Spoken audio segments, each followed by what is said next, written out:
And like Charlie actually just seems really sweet, and it makes me think that Bella's just being a bit of a dick. Like, smack the car just a little bit, I'm sorry, love, but like, what were you thinking when you wrote that? What's up, chaps? Back at it. Oh my god. Okay, so basically, long and short of it, I ended up in hospital again. Everything's fine, you know, but it's okay. I'm back home, but it means I'll be in bed for ages again. So I thought, let's do something that will make me feel better. And now that I'm looking back on it, I don't know why I chose this. So apparently I hate myself a little bit. I'm gonna be reading Twilight. I've never read it before, but I'm obsessed with the movies. Like, well, not, they're like a comfort. They're a dark secret of mine. But I never read it, and I can't believe I haven't. But I bought the set of books secondhand because Stephanie Meyer is racist and disgusting, specifically towards the Indigenous people in these books. So I didn't want to give any money that would go straight to her coffers. Nope. So yeah, I am excited and terrified. So I think there's going to be a lot of what the fuck moments. But yeah, let's see how long I can get through this. Let's see if I'll even finish it. Yeah, let's go. Okay, so I've just opened it and I've just read the quote that kind of the epigraph, is that the right word? I can't remember. But like the quote that prefaces the book. Dear Lord. Okay. But of the tree of knowledge of good and evil thou shalt not eat of it, for in the day that thou eatest thereof thou shalt surely die. Genesis. God. Tacky. What? Okay, so I'm on page 4, and the drama of it. So she just said, like, she makes it sound like she's going to her death or something. She's literally going to live with her dad. I feel really bad for her dad. Like, dude, seriously. But her mum says to her, Bella, my mum said to me a last of 1,000 times before I got on the plane, you don't have to do this. It's like... And then she goes on to kind of crap on her mum by saying, like, my loving, erratic, harebrained mother to fend for herself. Like, I'm not being funny, but I've seen the films. Bells, you're pretty useless. And honestly, that's kind of offensive to your mum, that you think that she could, like, needs you to, like, I can't. Page 13 and already. Okay. So she's just arrived at the school and she said, I can do this. I lied to myself feebly. No one was going to bite me. Like, how much more cliche and obvious can you get? Like, it's a vampire book. The worst part is it's not even, like, she's clearly, like, not a shabby writer, but it's just, like, the tackiest. Maybe it'll get better. It'll be fine.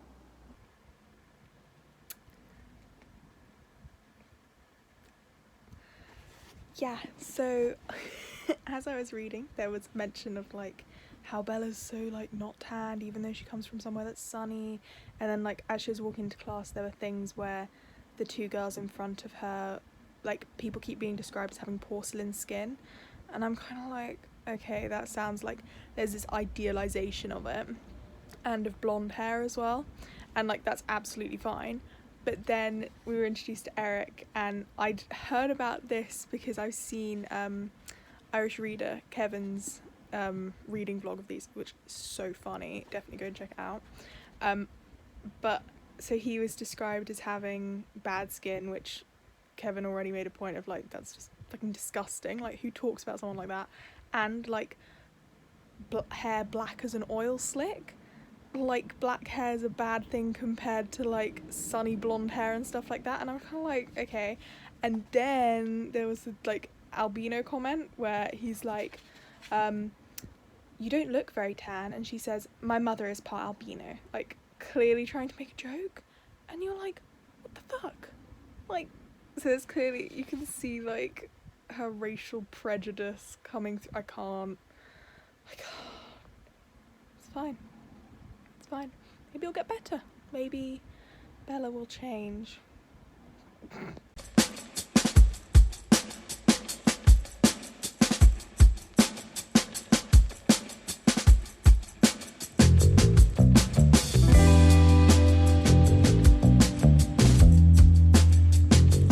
So I've just finished the chapter with the car accident, like where the car swings on the ice and nearly hits her, but like Edward stops it.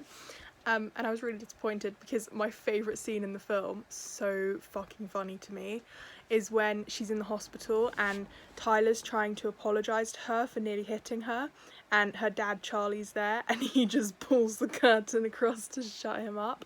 And it wasn't in the book. I was like, let me down. But yeah, so you got like the awkward encounter between her and Edward, but like they're so dramatic. It makes me think that they actually really do deserve each other. And also it's making me realise just how many lines from the book were like lifted verbatim and put into the film. So it's kind of, I think it's working to the book's advantage that I can see the film playing out, except it means then when things are like, I missed that, great, oh, that was really sad. Because I love that scene, it was so funny. But yeah, and like Charlie actually just seems really sweet, and it makes me think that Bella's just being a bit of a dick. Like, he's trying to help you. He's just looking after you. Yeah. So, right, so I'm on page 66, and Tyler's just come over to Bella, and it's after Eric and Mike have asked her to the dance as well, and Tyler's just come to ask her to the dance, and so she's like, come on, like, just go away, I'm not gonna be there. And then she's looking at the car in front and she says, in his rearview mirror, Edward's eyes were on me. He was unquestionably shaking with laughter as if he'd heard every word Tyler had said. My foot itched towards the gas pedal. One little bump wouldn't hurt any of them, just that glossy silver paint job. I revved the engine. I was like, same girl, same. Smack the car, just a little bit. Jostle him out of his it's like, there's some things like that, and like she's so much clumsier in the book than in the film, so like she's literally falling over stuff and flying everywhere at like inconvenient times, and I'm like, yep, this is adding a good balance of some like weird like I don't know how to phrase it, like it's just like some weird imperfection in amongst their like drama. But yeah, they're really funny. I'd hit his car, definitely. Right, so I've been reading for a bit, and it's been so boring. Like, I don't know, I've just gotten to a bit where, like, nothing's really happening, they just keep chatting, and I'm like, I honestly don't really care. But now I'm on page 230, and there was a section, so they've gone on a hike, and they've gone into the woods, just Bella and Edward, and he like got up because she touched him or like sniffed him or something, which that was another funny thing. We love a good sniff. And so he got up and was all awkward and was like, oh, I just can't like be around you, and like and then he said, okay, after 10 incredibly long seconds he walked back slowly for him. He stopped, still several feet away, and sank gracefully to the ground, crossing his legs. His eyes never left mine. He took 2 deep breaths and then smiled in apology. I'm so very sorry. He hesitated. Would you understand what I meant if I said I was only human? I nodded once, not quite able to smile at his joke. Adrenaline pulsed through my veins as the realization of danger slowly sank in. He could smell that from where he sat. He smiled. His smile turned mocking. I'm the world's best predator, aren't I? Everything about me invites you in. My voice, my face, even my smell. As if I need any of that. Unexpectedly, he was on his feet, bounding away, instantly out of sight, only to appear beneath the same tree as before, having circled the meadow in half a second. As if you could outrun me. And then it goes into that like whole movie scene, and I was like, imagine how awkward that is. Imagine if that's how they filmed it in the actual film, and he'd just come up from like walking over to the tree that he'd just run to in that section, and then came back and sat down next to her, and then just said this whole thing of like, oh yeah, like I'm so cool, I'm so fast, and then shot up again and went off. Like, I'm sorry, love, but like, what were you thinking when you wrote that? Surely you'd be thinking of the actions and actually like the practicality of, I don't know. But also, like, sorry, I'm getting dead arm. My hand's gone purple. Okay, but like there are so many things in this that actually, like, I wish they'd kept a bit more. Like, Bella's got a really dark sense of humour in this. I'm like, oh, I tell you what, if she'd had that in the film, I would have liked her a lot more. Edward's fashion sense, honey, eesh. Like, she describes him as wearing a tan leather jacket, and I was like, ooh, I don't think he could pull that off. And like a grey polo neck, and I was like, yeah, so yeah, just as well that Stephenie Meyer wasn't allowed to get in with the more practical plotting of images and stuff, honestly. But yeah, I was like, this is so awkward. They do deserve each other. They are two awkward beings made for one another. Okay, so I've been reading and things have got more interesting. They stopped just chatting and blah, blah, blah, and they're at the bit where they go and visit and like she actually gets to properly meet his family. And so we've learned some more about everyone, but in particular Carlisle, that you don't actually get to know about in the movie. So that's actually really interesting to know. Like, he had a really like fraught relationship with religion through his father, when Thomas Cromwell and stuff were in English. I didn't even know in English. We're in England. I didn't even know he was from England. Carlisle's one of us. But yeah, so they were talking about that, and then Edward was sat at the piano and was playing Bella's lullaby, and then she said, so he finished it and blah blah blah. And she said, "Thank you," I murmured. I realised there were tears in my eyes. I dabbed at them, embarrassed. He touched the corner of my eye, which is first of all, like, personal space. Trapping one I missed. He lifted his finger, examining the drop of moisture broodingly. Then, so quickly, I couldn't be positive that he really did it. He put his finger to his mouth to taste it.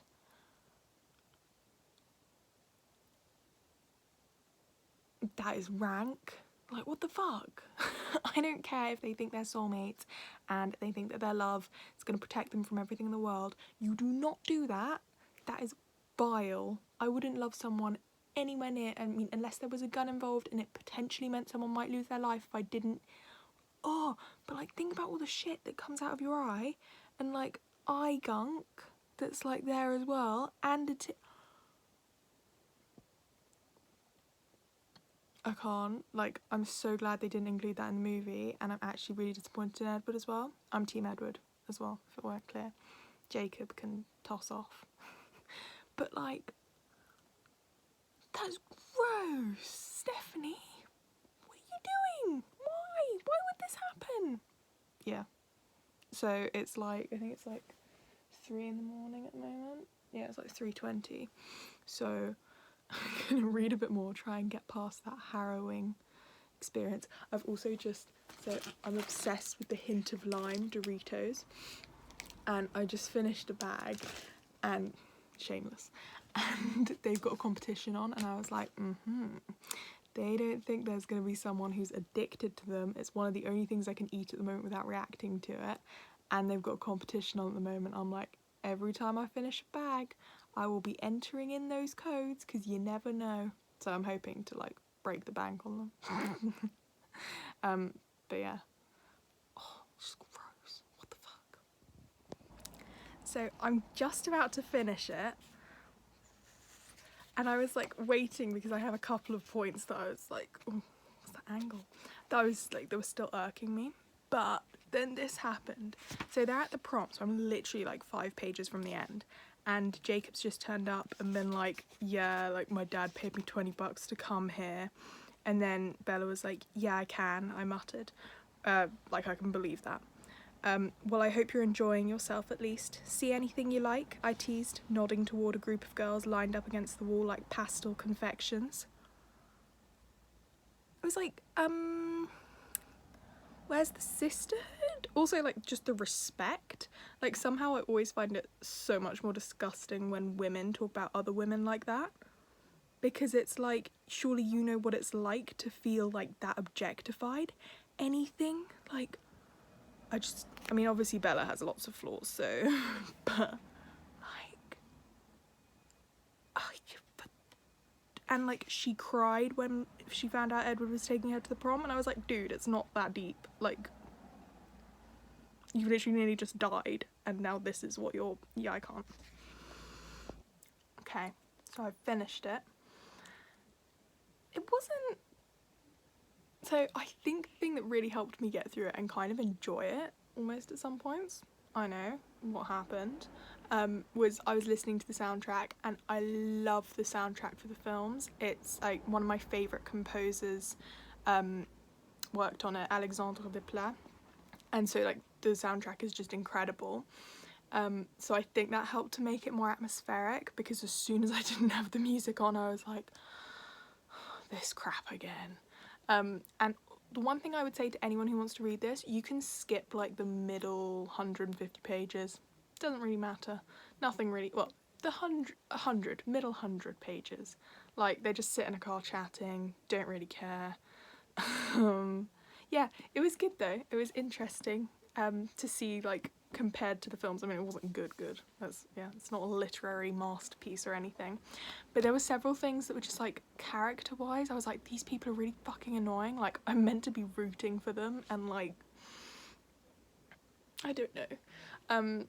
But yeah, and I felt bad because I felt like Bella was just a bitch to her parents. Like, her mum, though, was really annoying. Like, in the end, when she was in the hospital, spoiler, obviously, her mum kind of came to visit, and like one of the first things she said was something like about Edward, not like checking if her daughter was okay, and then she was just chatting about her husband.